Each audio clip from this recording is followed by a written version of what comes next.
Doctor Eduardo Hopkins Rodríguez, presidente de la Academia Peruana de la Lengua. Señora Doris Aburto, gerente de la Red de Bibliotecas INDA. Señoras y señores, reciban una cordial bienvenida a una nueva edición del Mes de las Letras INDA, ciclo que una vez más reunirá a los más destacados exponentes de nuestra literatura, todos ellos miembros integrantes de la Academia Peruana de la Lengua. Bueno, sin más preámbulo, vamos a dar inicio al acto inaugural del presente evento, ¿no? Para ello invitamos al doctor Eduardo Hopkins, que nos dará unas palabras de bienvenida en representación de la Academia Peruana de la Lengua. Adelante, doctor Hopkins.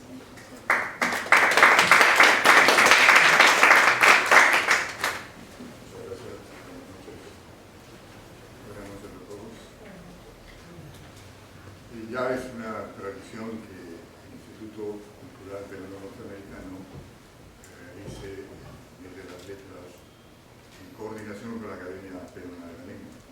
Tenemos ya una serie de sesiones, de experiencias muy interesantes y fructíferas.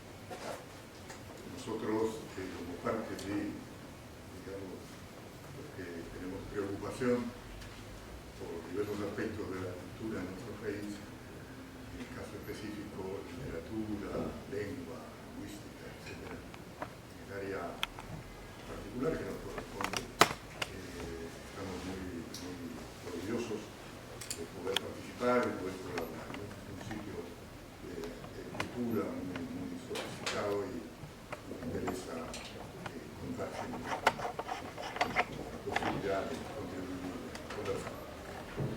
Muy bien. Creo que con eso... señora Doris, le continúa. Adelante.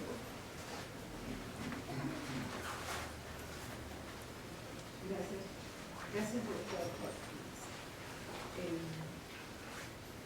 Doctor Eduardo Hopkins Rodríguez, presidente de la Academia Peruana de la Lengua. Señoras y señores, muy buenas tardes. Buenas tardes. Bueno, tengo el agrado de dirigirme a ustedes en nombre de nuestro instituto para darles una cordial bienvenida a este acto inaugural del Mes de las Letras, IGNA. Celebración que convoca a los más connotados representantes de la literatura de nuestro medio y que además forma parte del cronograma de nuestro calendario de actividades culturales. El IGNA, como parte de su labor de proyección social, educativa, cultural, se suma a este ciclo de actividades, los cuales han sido programados durante todos los miércoles de este mes, y para ello vamos a tener conferencistas, miembros integrantes de la Academia Peruana de la Lengua, como el doctor Eduardo Hopkins, la doctora Eliana González Cruz, doctor Osvaldo Alpincayo y el doctor Alberto Varillas Montenegro, quienes nos van a disertar con los temas más representativos de la literatura. Abril se considera el mes de las letras porque precisamente ocurrieron muchos acontecimientos históricos ligados a la literatura, siendo el más trascendente la celebración del Día del Idioma el 23 de abril, fecha elegida en recuerdo del día en que murió don Miguel de Cervantes Saavedra, autor del Quijote y considerado como el padre de las letras castellanas. Coincidentemente, el 23 de abril de 1616, además de Cervantes, fallecieron el Inca Garcilaso de la Vega y el dramaturgo inglés William Shakespeare. Por eso esta fecha trasciende al ámbito hispánico para considerarlo también como el Día del Libro. Incluso en la Conferencia General de la UNESCO en 1995 se proclamó el 23 de abril como el Día Mundial del Libro y del Derecho de Autor.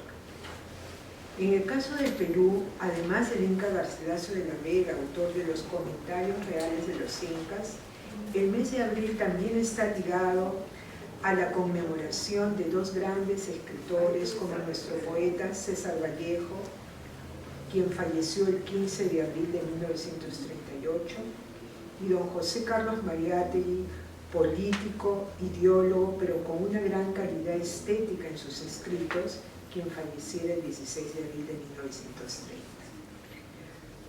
Quiero agradecer a cada uno de ustedes por honrarnos con su presencia. Asimismo, aprovecho la ocasión para reafirmar que nuestra institución seguirá organizando actividades de difusión y promoción a la cultura, las artes y humanidades. Bueno, sin más preámbulo, damos por inaugurado este ciclo del Mes de las Letras y muchas gracias, Dr. Hopkins, por la participación de la Academia y los dignos representantes que este mes van a tener a consideración ofrecernos lo mejor de las investigaciones. Muchísimas gracias.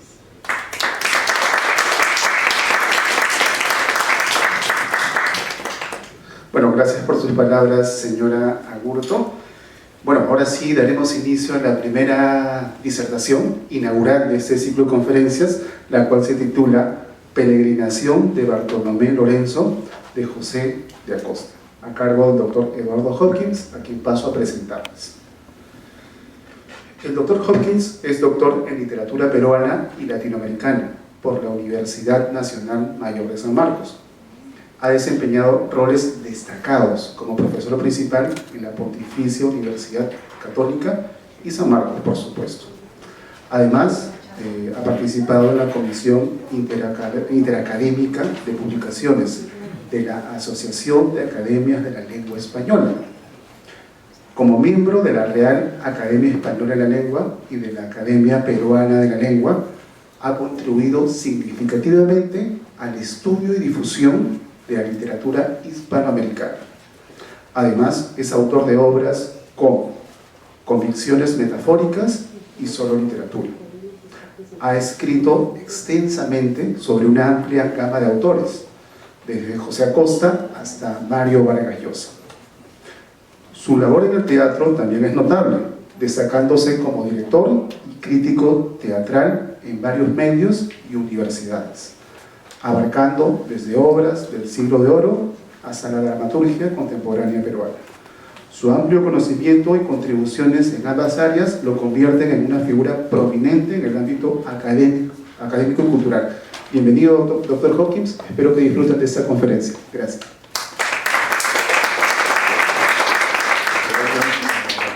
La presentación. Normalmente tengo mis conferencias en papel. Ahora voy a usar un aparatito. Espero que no haya problema. Gracias.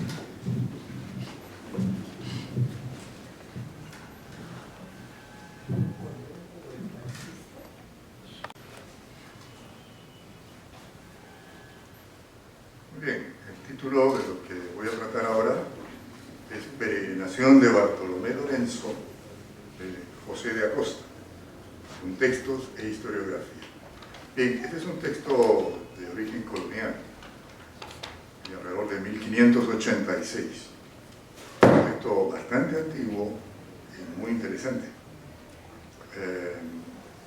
Resumo brevemente qué ocurre aquí, ¿no? Es un texto breve que padre Acosta, José de Acosta, un padre jesuita que estuvo en el Perú durante muy buen tiempo, investigando, conociendo el país, y es, creo yo, el primero que detectó que aquí había una corriente de agua fría en la costa.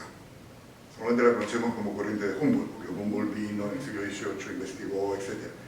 Pero en sus textos de historia natural, el padre Acosta descubre, conversando con los pescadores, los pobladores, que aquí, donde debería haber agua tibia, había una corriente de agua fría. Y por ahí va detectando que eso tiene mucha influencia en nuestro clima. Y cuando esa corriente de agua fría es sobrepasada por la corriente de agua caliente, tenemos fenómeno del Niño. Entonces, bien, pero este hombre curioso se había enterado que había en Lima una especie de hermano en la Compañía de Jesús, un hombre muy tímido que hablaba muy poco, y los que lo acompañaban al padre Acosta le contaban historias sobre él. Entonces un día él trató de conversar, interesarse.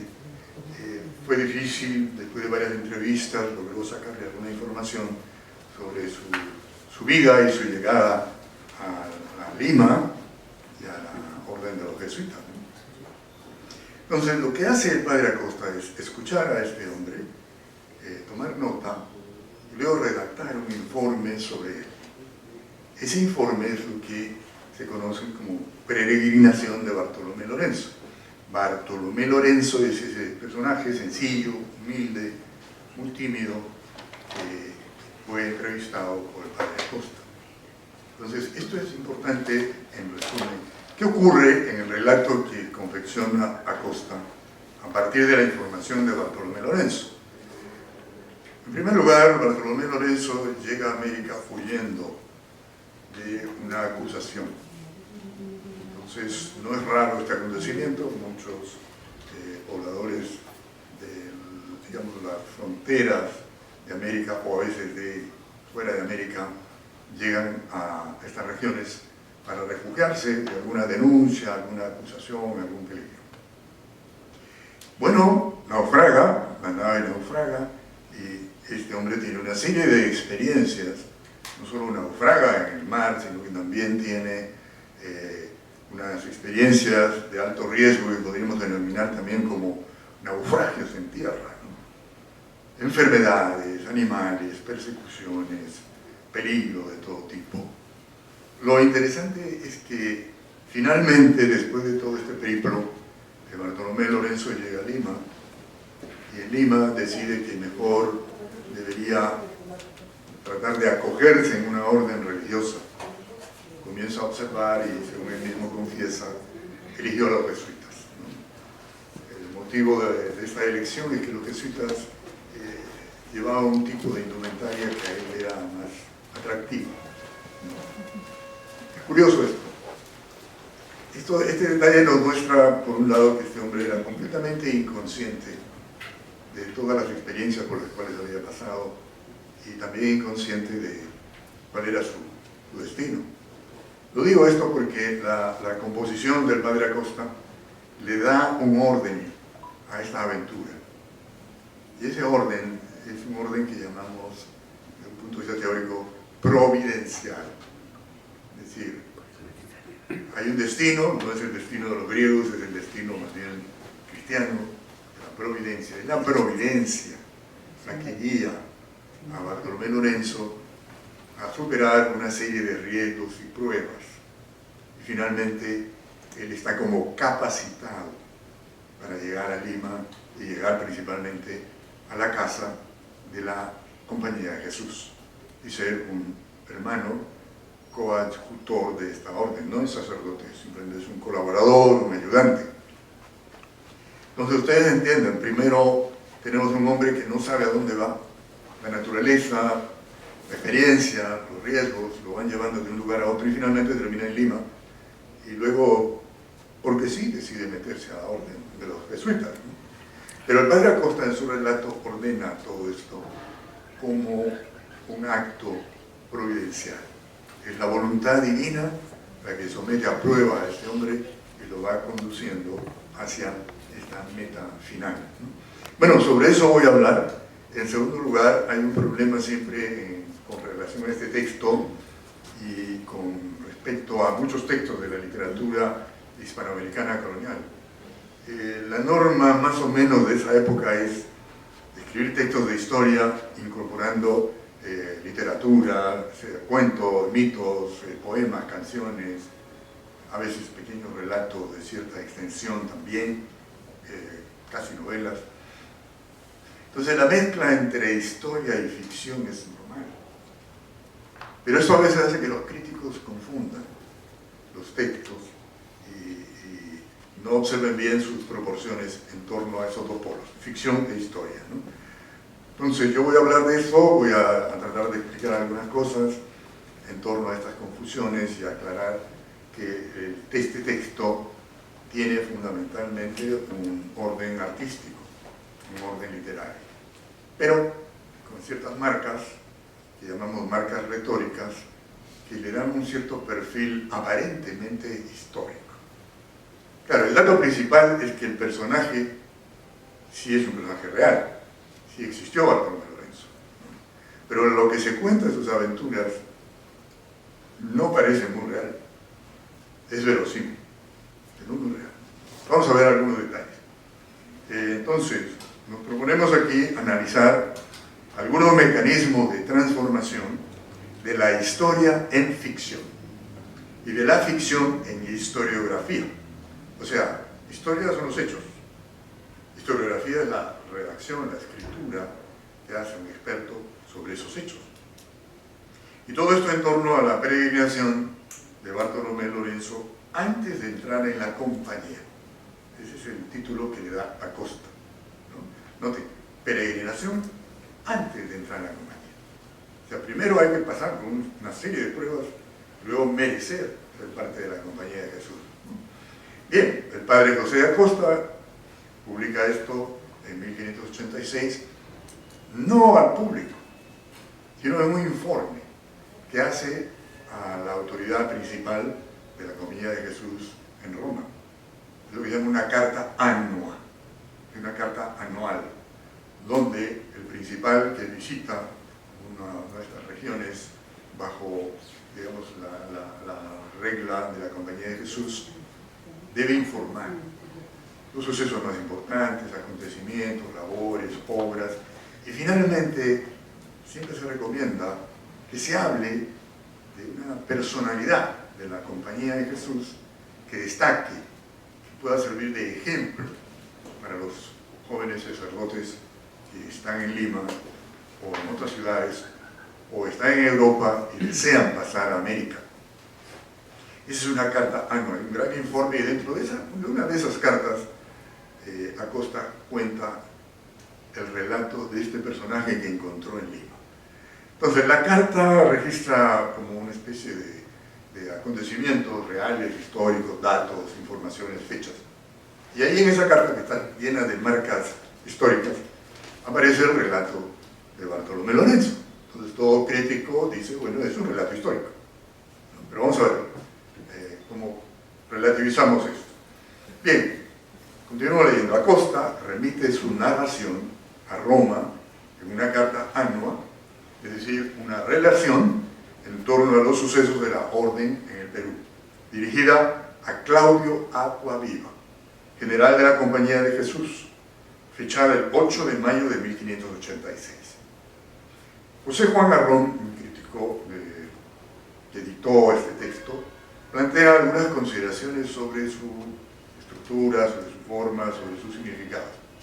Él ha llamado la atención respecto de la índole ficticia de la peregrinación y su valor ejemplar y edificante. Para Arrón, Acosta escribió una novela de viajes y aventura que, bajo la apariencia de una biografía, sigue las pautas del modelo de novela bizantina y está construida con sentido alegórico.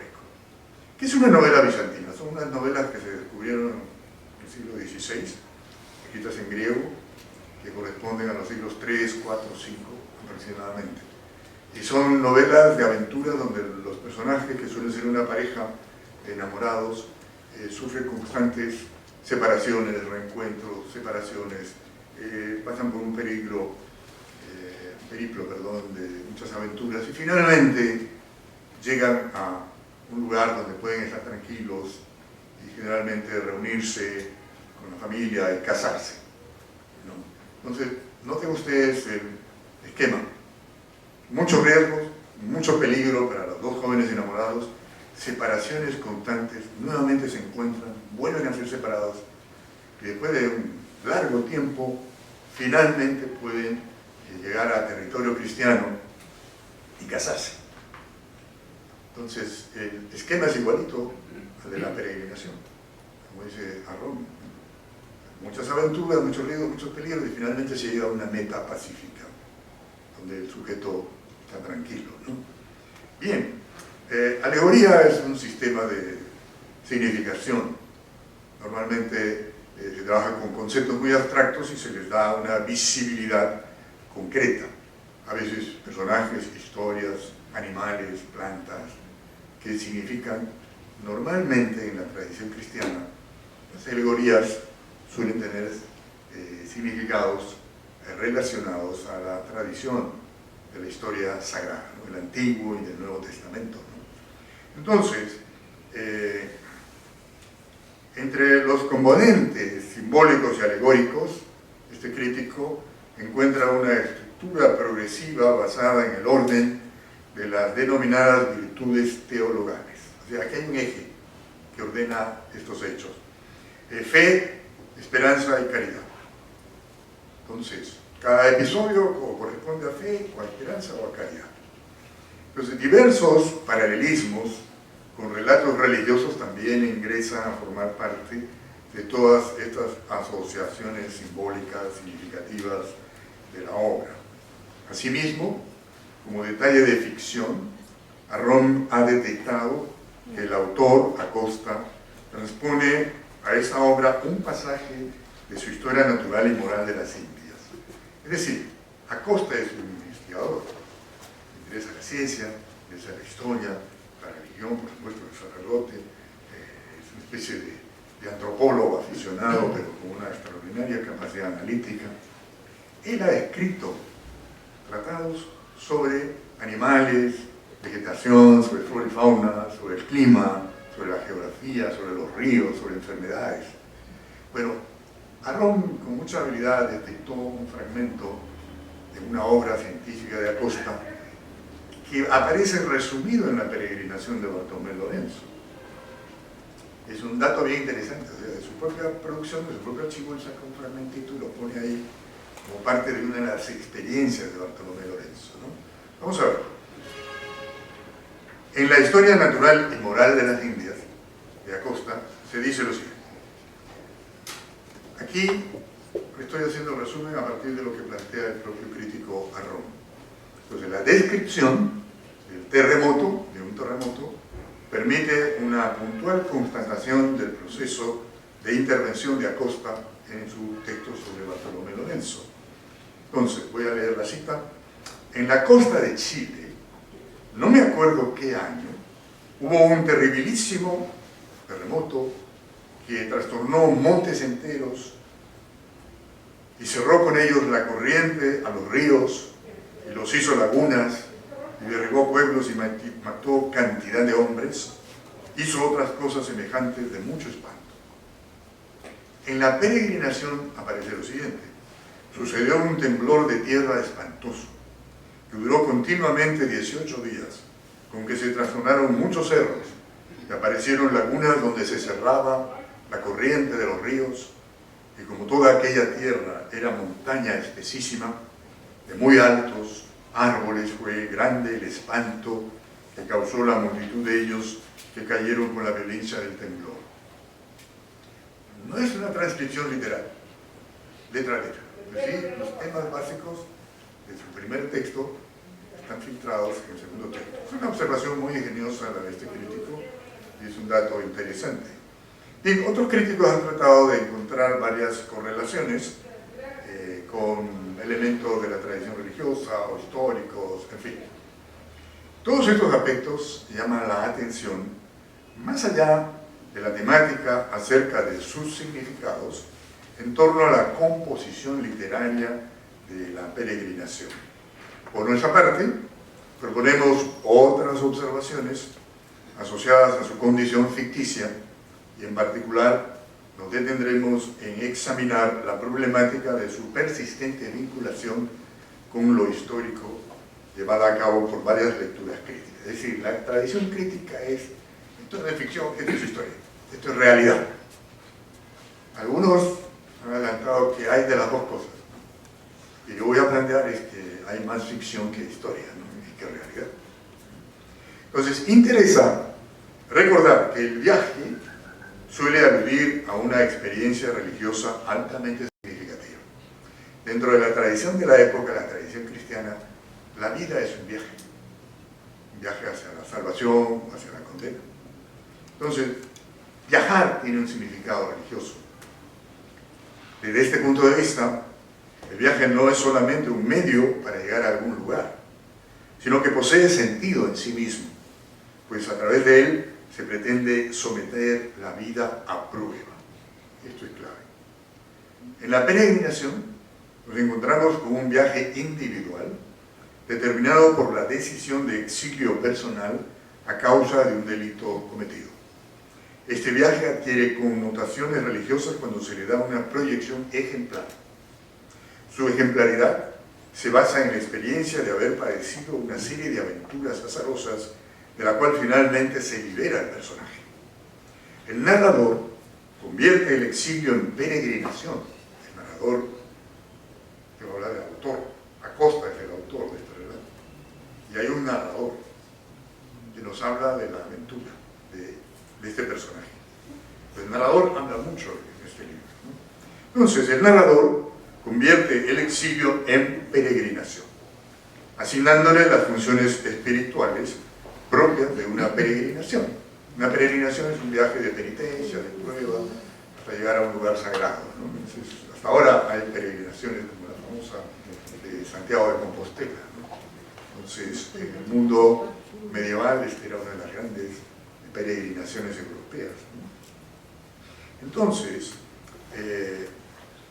peregrinación es un término que aparece y lo usa con frecuencia este narrador en este relato. Por ejemplo, cito una frase: esta peregrinación tan trabajosa, dice, ¿no? Es constante la denominación de trabajos, término típico de la novela bizantina que he mencionado, donde los acontecimientos, las aventuras, los peligros que corren siempre llevan esta denominación, los trabajos de estos jóvenes. Hay una novela de Miguel de Cervantes, que es una novela bizantina, que se llamaba justamente así: Los trabajos de Persiles y Sigismunda, ¿no? Persiles y Sigismunda son dos jóvenes que se iban a casar y de pronto en la nave en que viajan es asaltada por unos piratas, y ahí comienzan sus separaciones, sus encuentros, separaciones de encuentros, durante muchos años. Finalmente logran reunirse y se casan. Bien, entonces, el caso de todas estas aventuras, el objetivo es llegar a un lugar sagrado, un lugar de protección, un lugar del rito de la dedicación. Entonces, para este personaje, este itinerario complicado carece de sentido. Es simplemente una aventura tras otra descontrolada. No hay un destino, no hay una meta para el personaje. Pero quien sí ve una meta y un destino es el narrador. Y por supuesto el autor que está detrás del narrador. Entonces todo este itinerario será reajustado como parte de un proceso de carácter providencialista. Es decir, todo tiene un sentido desde la mirada divina, desde la voluntad divina. Entonces, este narrador es el que le da sentido al viaje aparentemente azaroso de Lorenzo, transformándolo en el momento en que el personaje repentinamente decide incorporarse en la compañía de Jesús en un trayecto estructurado gracias al paso de lo secular, lo profano, a lo espiritual. O sea, recién al final, cuando este hombre alcanza la paz en la compañía de Jesús, entendemos que todo lo que ha pasado es una prueba para demostrar que es un hombre apto para la compañía. Eso es obra del Padre Acosta, ¿no? Entonces, la opción religiosa ha sido oportunamente elaborada por el narrador como derivación natural de las experiencias del viajero y como acto de agradecimiento por haber sido salvado de sus penurias. Este paso implica un cambio de tensión entre la vida móvil y accidentada del peregrino y la vida estable, tranquila, modesta, en la orden. Es por fin un haber llegado. Se ha pasado de la confusión, del caos, hacia la paz. Simbólicamente, de acuerdo con San Agustín, esto corresponde al tránsito de una ciudad a otra, o sea, de Babilonia a Jerusalén. Son ciudades simbólicas en el lenguaje cristiano y especialmente en la visión de San Agustín. Para Agustín, la vida en la tierra es una peregrinatio aerum nosa, es decir, un viaje amargo y problemático. Esa es la vida en la tierra. Pero también indica este escritor que la vida de un peregrino es una vida de fe y esperanza en cosas no vistas, no una vida de visión y conocimiento. lo que concierne precisamente a la condición de Lorenzo. No sabe a dónde va, no sabe por dónde va, no sabe cuál es su lugar en el mundo, pero tiene fe, tiene esperanza, nunca cede. La idea de peregrinación tiene larga tradición en el ámbito judeo-cristiano. Expulsión del paraíso, éxodo del pueblo judío, la historia de Abraham, la huida a Egipto, etc. Su compleja formulación teológica la realiza San Agustín en La Ciudad de Dios, vinculándola con el tema de las dos ciudades, como he mencionado. Con respecto al caso particular del texto de Acosta, interesa especialmente recordar un pasaje bíblico como es el del Salmo 121. Lo cito: alzo mis ojos a los montes, de donde me ha de venir el socorro. Mi socorro ha de venirme de Yahvé, el hacedor de los cielos y de la tierra. No consentirá que resbalen tus pies, no dormirá tu custodio, no dormitará el que guarda a Israel. Yahvé es tu custodio, Yahvé es tu protector a tu derecha. Por el día no te molestará el sol, ni por la noche la luna. Yahvé te guardará de todo mal, guardará tu vida, guardará Yahvé tus salidas y tus entradas, ahora y por la eternidad. Bien, los cristianos siguen esta tradición, esta fe, esta confianza. Este salmo en realidad constituye un claro derrotero para entender los comentarios espirituales del narrador que sirven de un gran marco a todos los eventos presentados en el relato. Cito algunas frases que explican ciertos acontecimientos. El narrador dice: ayudado de nuestro Señor, del peligro que le había librado nuestro Señor, la misericordia que nuestro Señor puso con él, y volviéndose a nuestro Señor, y con ella siempre le libraba a nuestro Señor, con firme esperanza de que nuestro Señor se acordaría de él, esperar la misericordia de Dios, etc. Es casi una duplicación del Salmo, ¿no? Entonces, estas son frases del narrador con las cuales él define la significación de los hechos y le da una orientación providencial también. Debemos tener en cuenta que la peregrinación en el ámbito cristiano era entendida desde la Edad Media no solamente como un traslado a lugares sagrados, sino como un trayecto espiritual hacia la divinidad. En tal sentido, podemos considerar que en general la peregrinación como totalidad narrativa constituye una acción simbólica. En ella, el ideal ascético es parte de la experiencia del peregrino, pero lo ascético en el mundo cristiano corresponde a la imitación de Cristo. Esto conduce a considerar que el viaje de peregrinación implicaba una imitación de la vida de Cristo. Por derivación de este proceso, se imitan también algunas figuras venerables de la historia sacra. Lorenzo conserva ciertas características internas frente a la presión de factores externos variables. Si bien sus acciones obedecen a motivos exteriores, la regulación de su respuesta depende de su carácter. La secuencia de aventuras sigue una trayectoria típica de relato agiográfico, o sea, una historia de santos, el cual consiste en el tránsito que va de lo exterior a lo interior. Destacamos algunos patrones de comportamiento ascético en el personaje. Alejamiento de las mujeres. La Virgen María como excepción, porque siempre está rezando a la Virgen. Ayunos, privaciones, abstinencias, mortificaciones, ausencia de morada, desplazamiento constante, timidez, gusto por la soledad, renuncia a los bienes materiales, sensibilidad caritativa. No es un individuo violento. Frente a lo único que sí está alerta es frente al peligro que para él representan las mujeres. Frente a todo lo demás es bastante descuidado. Esto es un anticipo de la preparación para ingresar a la compañía de Jesús. Es importante el factor inconsciente en la trayectoria del personaje. No tiene una vocación religiosa declarada, aunque sí demuestra aptitudes para asumirla.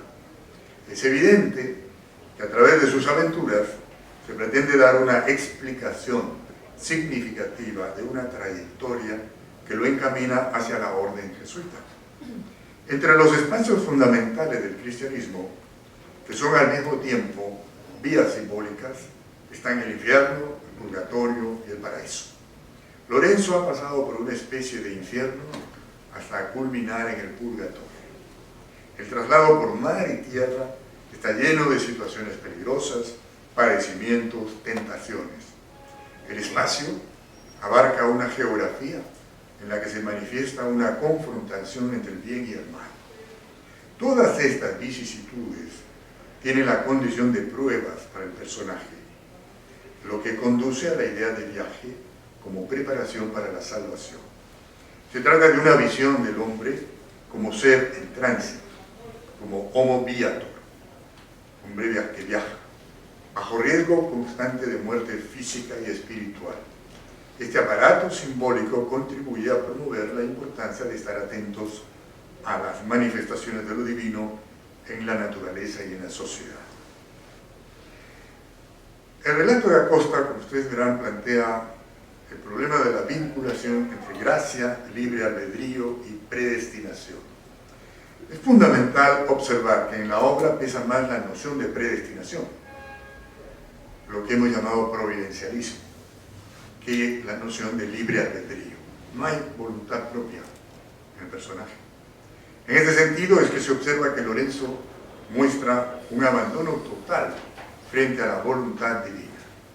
Una frase: Señor, si yo nací para ser comido de esta fiera, cúmplase tu voluntad. ¿Quién soy yo que pueda resistir a lo que tú ordenas? Por tal razón, si elige ingresar en la orden de los jesuitas, lo hace por un motivo totalmente trivial, como es el de su preferencia por el hábito común de clérigos que usan los integrantes de la orden, pues a él le disgustaba la capilla que se porta en otras congregaciones. Los jesuitas no usan capilla, elijo esto, ¿no? Es un detalle muy fino, muy sutil del mismo padre Acosta, que tal vez sea un detalle real que contó Bartolomé Lorenzo, pero es muy útil para entender que este hombre no se mueve en un universo de grandes significaciones, voluntariamente no, pero su historia sí está llena de grandes significaciones, ¿no? Ese es un tema bien interesante aquí.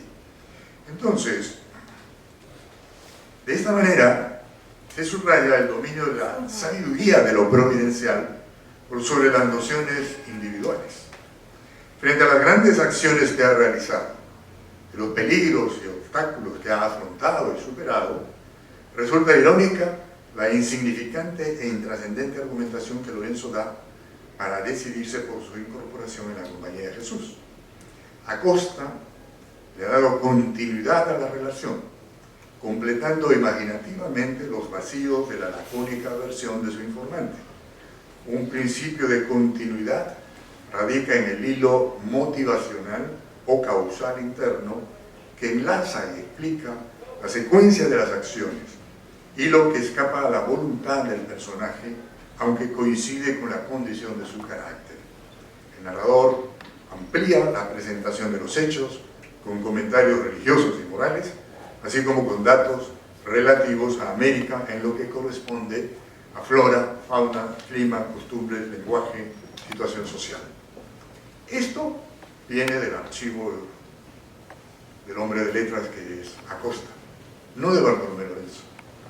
Bien, la mayor parte de los acontecimientos ocurre dentro de una percepción narrativa realista, aparentemente. Pero la reiteración excesiva de penurias, la invariable y larga serie de desastres y enfermedades que padece Bartolomé, siempre resuelta favorablemente por la intervención de la casualidad o la caridad, proyecta un esquema regido por un punto de vista que ya hemos mencionado, providencialista. En la versión de Acosta, las verdades religiosas, los principios morales, son lo importante, no la veracidad histórica. Como especifican algunos estudiosos, normalmente en los relatos más modernos en torno a esta época de carácter religioso, lo que importa es que los valores mandan. los hechos reales, los datos documentales se subordinen a los valores. Estoy hablando de valores religiosos. Eso es lo importante. Entonces, si tomamos en cuenta esa tradición, lo que importa es la moral del caso ejemplar. Para los creyentes, para los sacerdotes, los jóvenes seminaristas. Entonces, hay que dar la impresión de que los hechos son reales. Hay que dar la impresión de que esto es histórico. ¿Para qué?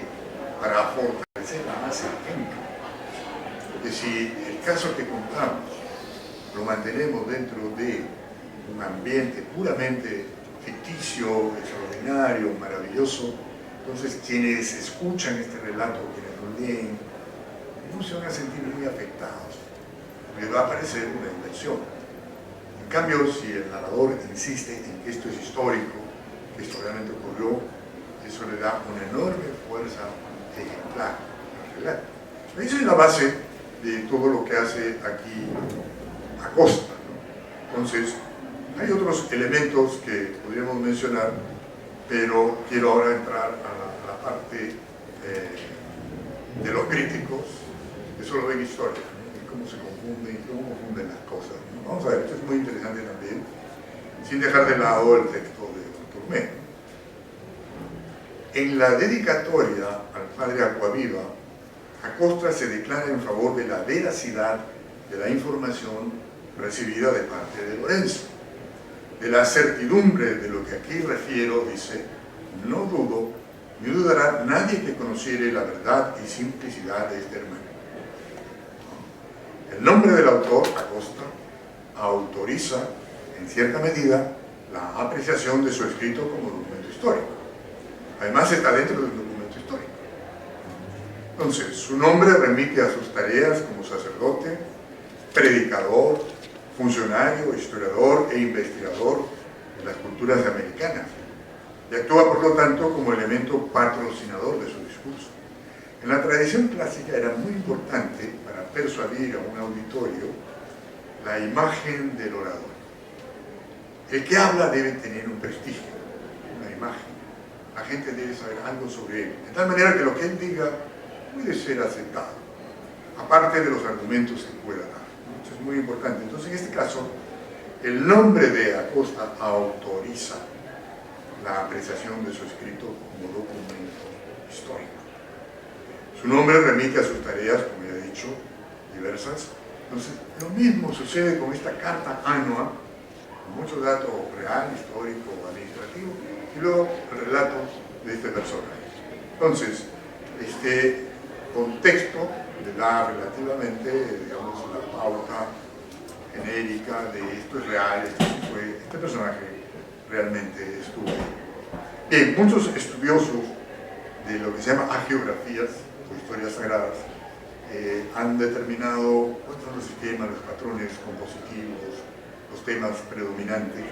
De allí van descubriendo que lo importante en estos relatos, ya para el investigador, no para la persona que los escucha o los disfruta o los estudia para su propio ejercicio espiritual, sino para el que investiga, es tener mucho cuidado. Hay que separar el relato del contexto. Entonces, lo importante entonces es analizar el relato en sí mismo. Porque si nos quedamos con todo el contexto, padre Acosta, la carta annua, padre Acquaviva, entonces resulta que este pequeño relato está incrustado y se contamina de historicidad.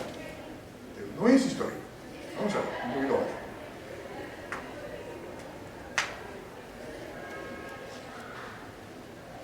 Otro elemento que sirve de base al escritor para darle historicidad a la ficción es la persona real de Lorenzo. Que sí existió Lorenzo, hay documentación, sí era realmente.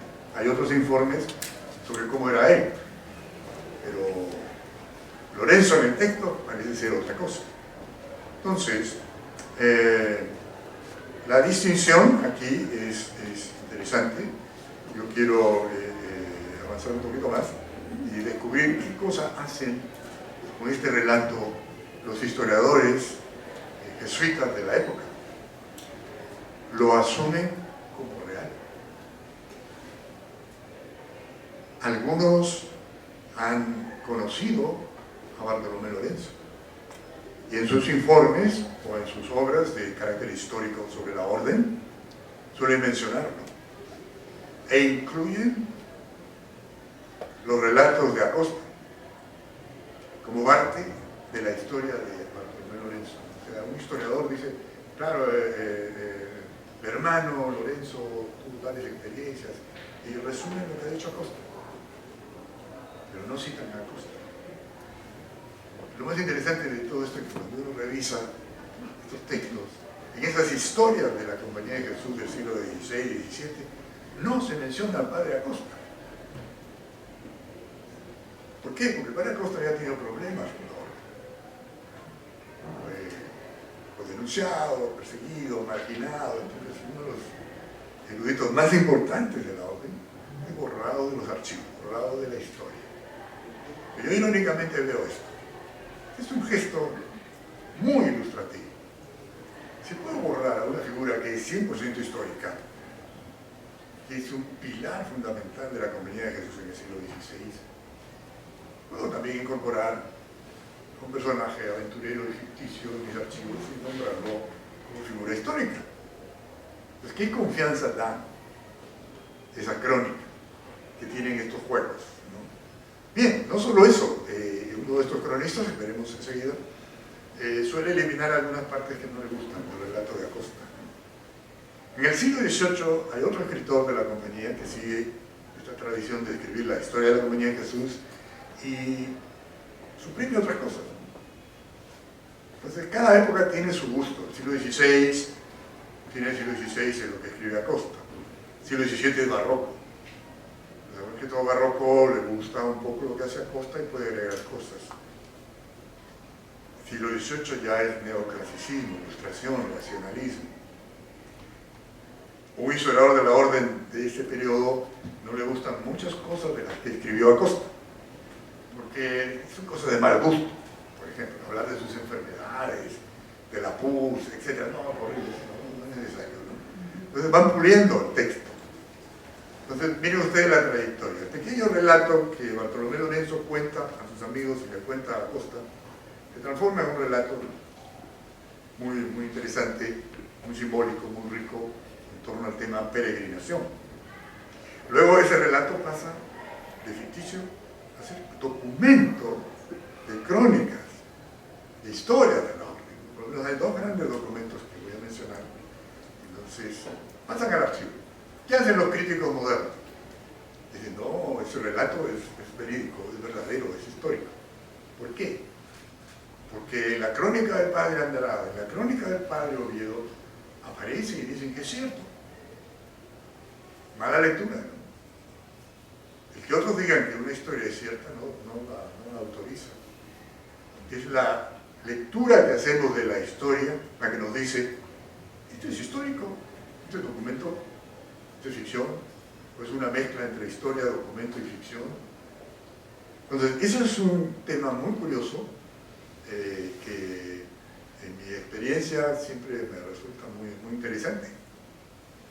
Por todos lados, hasta en las lecturas contemporáneas veo esa mezcla, esas confusiones entre una novela y la historia, ¿no? Avanzo un poquito más, para no aburrirlos. Alonso de Andrade, en 1666, 80 años más allá, al establecer conexiones con Abraham, personaje de la figura de Abraham, y con comentarios de San Jerónimo, nos permite orientar la lectura hacia el concepto de peregrinación como prueba y como despojo frente a lo mundano, que es lo que hemos visto en el caso de Bartolomé Lorenzo. Este historiador, que habla, su título más o menos es Varones Ilustres de la Compañía de Jesús, etc., dice lo siguiente: las peregrinaciones de Abraham, que habían sido preparaciones y como noviciados de su perfección y santidad, para las grandes mercedes que Dios le quería hacer, y los favores tan singulares como le hizo después, como dice San Jerónimo, a quien Dios quiere enseñar la ciencia celestial y superior a la humana, le descarna primero de todo afecto terreno para hacerle capaz de recibirla. Quien resume esta antigua historia de la tradición cristiana,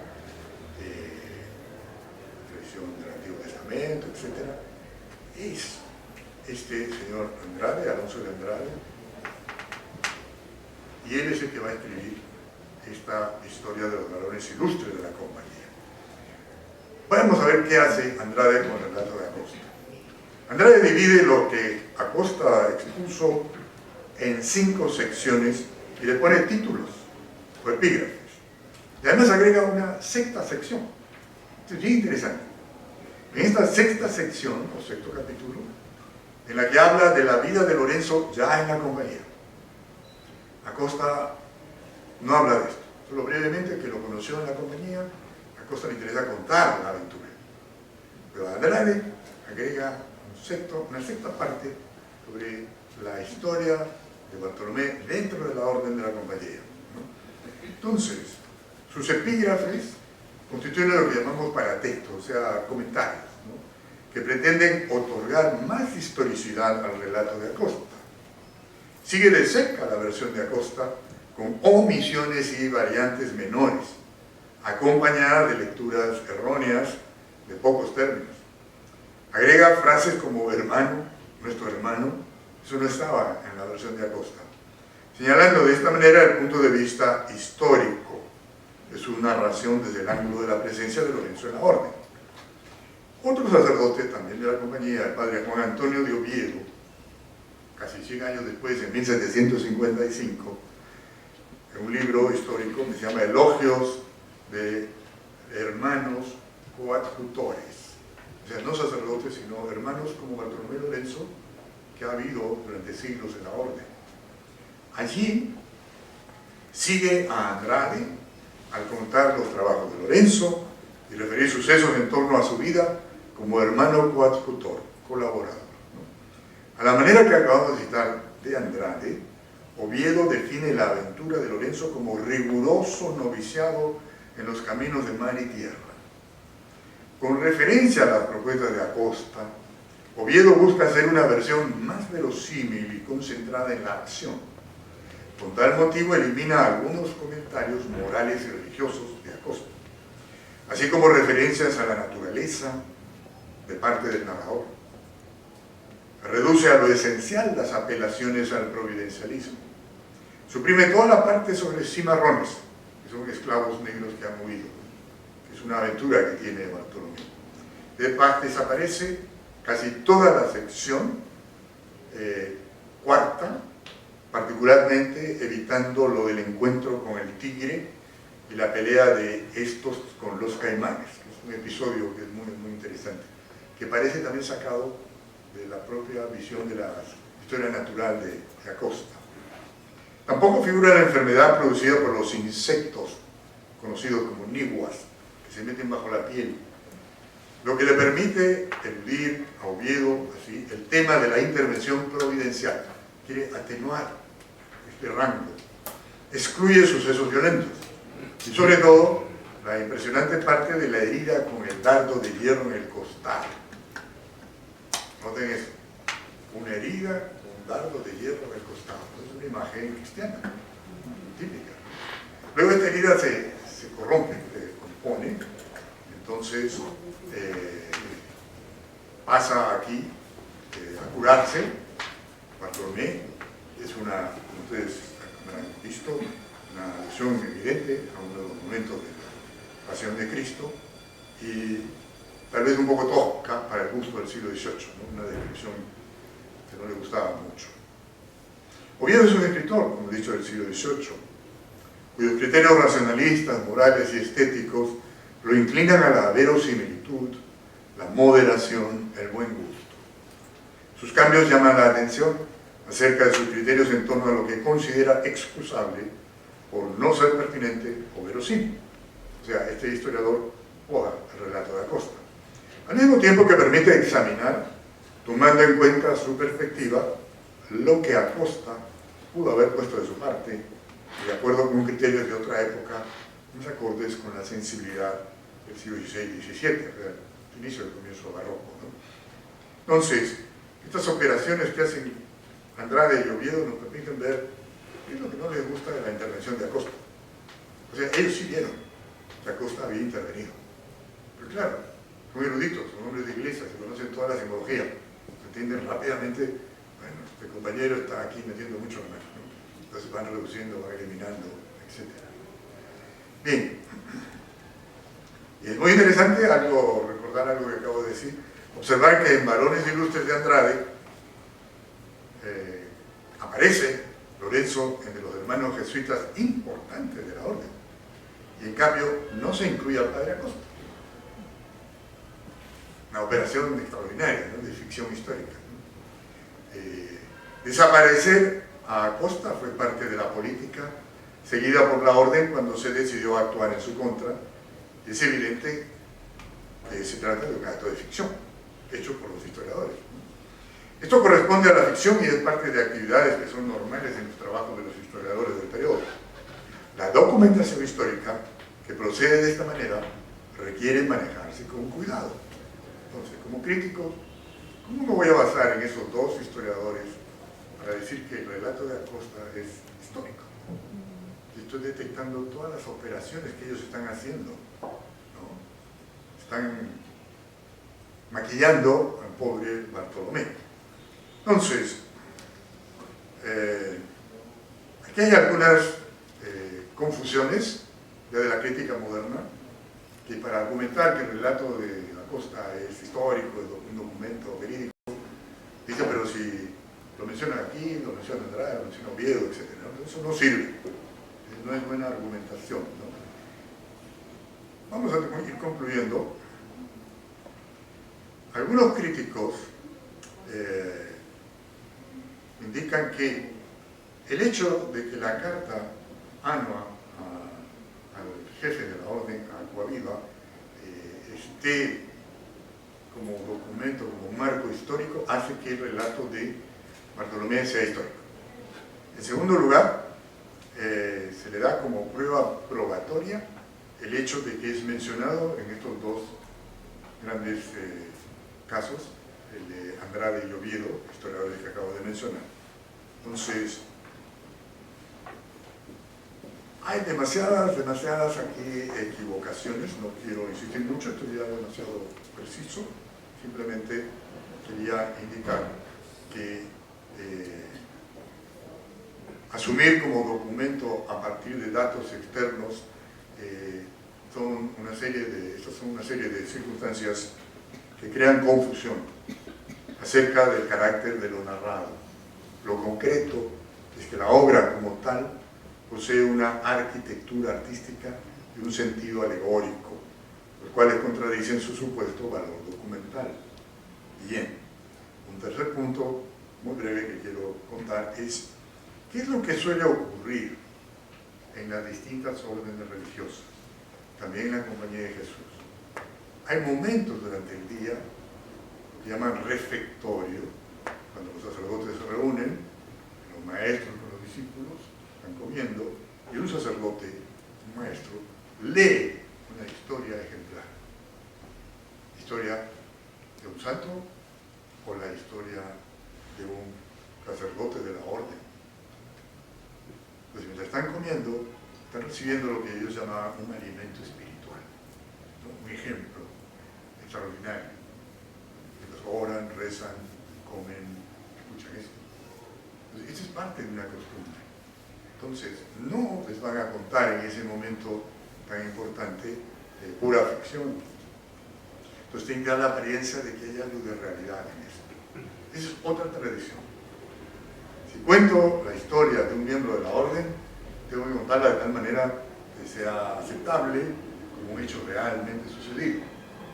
Porque si no, no tendría muy buen efecto, muy buen resultado mi proyecto de enseñanza y de ilustración y de edificación entre los miembros jóvenes de la orden, que deben asumir el ejemplo de estos personajes para su propia formación.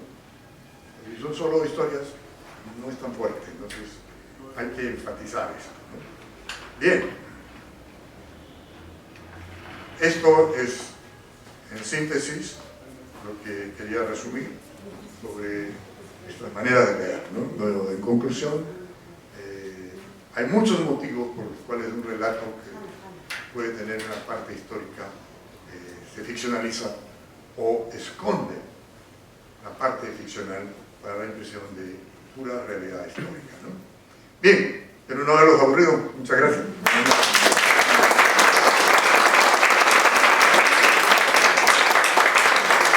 Gracias. No sé si tienen alguna pregunta. Perfecto. Me parece súper interesante. Yo no había escuchado Bartolomé ¿se sabe de dónde venía? Porque dice que vino a América, pero en una peregrinación. Hay algunos datos un poco confusos. Él procura no decir de dónde viene, porque viene huyendo, parece que lo acusaron de hacer algún crimen falsamente. Algunos dicen que viene de Santo Domingo, pero no es muy preciso. Pero viene de lejos, viene de lejos. Sí, sí, sí. Pero no era español. No, no es español. Parece hijo de criollo. ¿Era mestizo? Criollo más bien. Criollo. Criollo. Pero tampoco es claro. No tenemos datos precisos. Pero los sacerdotes todos eran españoles. La mayoría eran españoles, claro. Había algunos criollos también. Mestizos no. Y al que contaba la cosa, él, ¿por qué lo sacaron? Porque ellos no querían hablar de eso. Es lo que se llama política interna de la orden, ¿no? Algún desacato o algún comentario o alguna lectura de lo que ocurre en América que no les caía bien a los jefes de la orden. Por ejemplo, Acosta recorrió el Perú, estuvo en varias zonas de América, fue muy crítico sobre la conducta de los españoles abusiva, excesiva, ¿no? Sí, sí. Pero también, como era un hombre, un intelectual, un estudioso, a veces entraba en contradicción con sus jefes, con la autoridad. Sí, sí. Le inventaron acusaciones también. Entonces, imagínate. ¿Usted quería plantear algo? Sí, buenas noches. Buenas noches. El problema es que no hemos encontrado ningún documento histórico acerca del hermano Bartolomé. No, sí, sí, sí. No hay partida de nacimiento, no hay documentos de su viaje, de cómo pasó de aquí para allá, ni siquiera de función, ni tampoco dónde pudiera estar enterrado, ni ningún registro. Nada de eso, nada de eso. Entonces, es por esto que no se puede corroborar su existencia. Tampoco hay testimonios de otros testigos que lo hubiesen tratado. Porque todos Eso los sí hay, relatos eso sí hay, son- eso sí hay, sí. eso sí hay. Entonces sí se puede afirmar de que existió históricamente. Ahora, Sí. de que haya tenido esas vivencias, otra posibilidad sería de que fuese una transposición de la vía de Acosta, que el propio Acosta se estuviese viendo, visto de que lo van a eventualmente tener problemas dentro de la orden, los suplicios que sufre su protagonista también podrían ser una no sé, como entelequia de su propia vida. Eso es muy interesante. Claro, en esos momentos Acosta no sabía lo que le iba a pasar, pero sí se puede ver como una anticipación, ¿no? Un poco involuntaria. Pero el personaje sí existe, está registrado en las crónicas, sabemos algunos datos, no hay más, no hay documentos, ni dónde vivió, dónde está enterrado, partidas. Hay un acontecimiento importante. Cuando Bartolomé está ya en la orden, después de haber hablado con Acosta, nunca más se volvieron a ver. Bartolomé no conoció ese relato. Es una carta que se manda a un funcionario, queda ahí guardada. La hemos conocido después.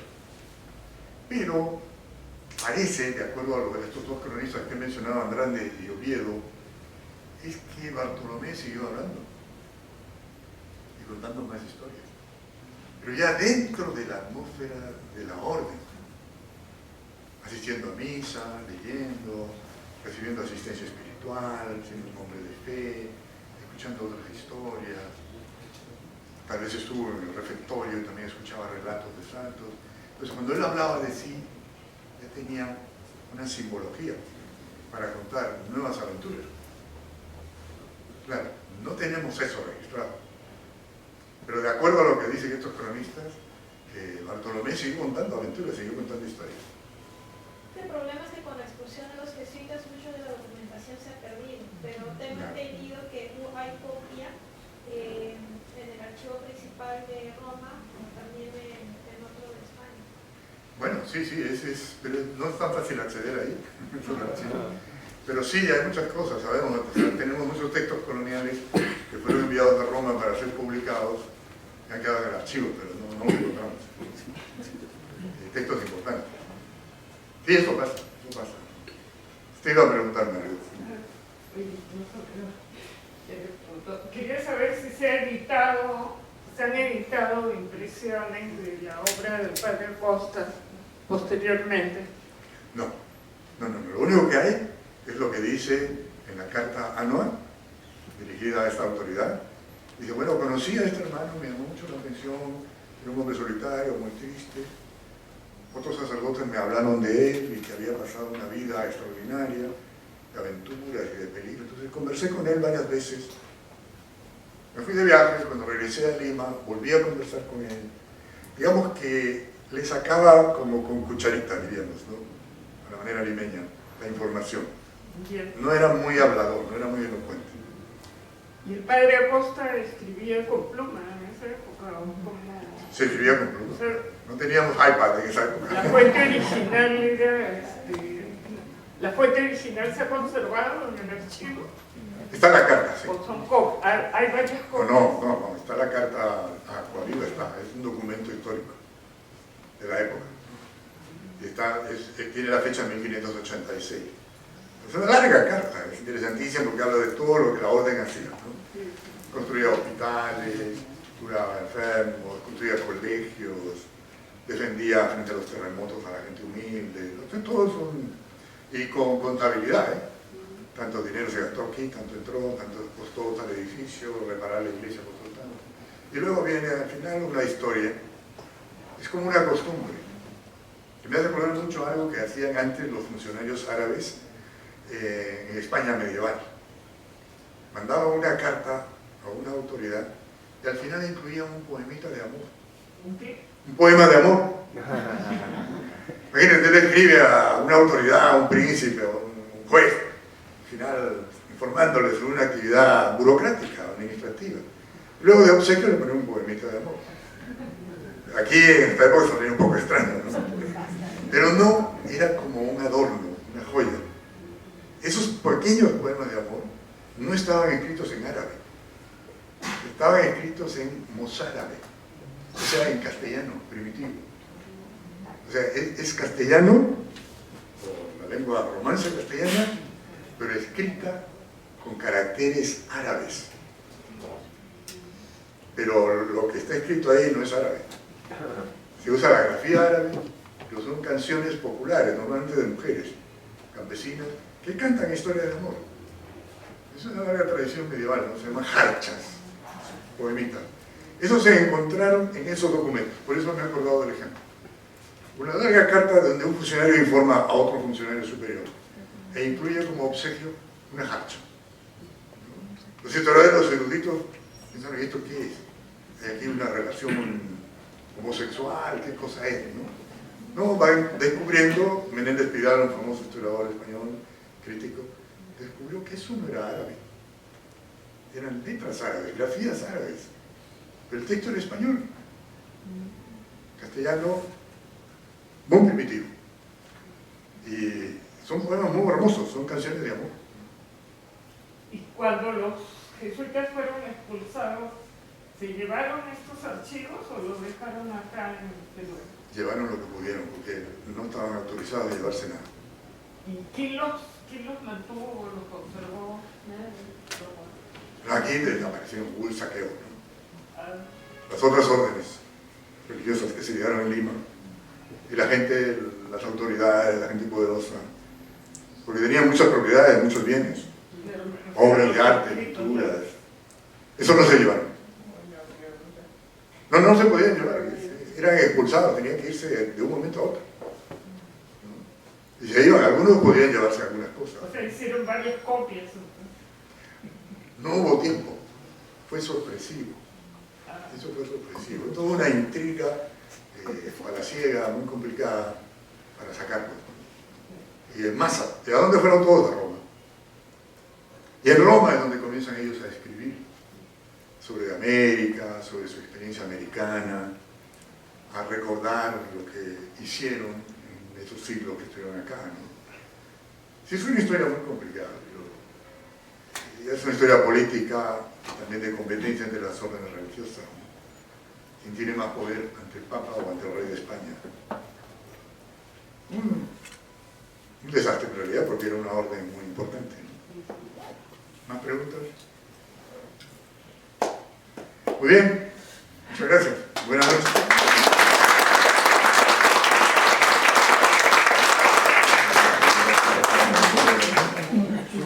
Bueno, nuestro agradecimiento al doctor Hopkins, representante de la Academia Peruana de la Lengua. Esperamos que hayan disfrutado de esta disertación. Asimismo, aprovechamos en invitarlos para la segunda fecha, el miércoles 10. Expone el doctor Osvaldo Holguín Cayo con el tema La construcción de la literatura peruana, los románticos. Es todo por hoy. Muchas gracias, buenas noches.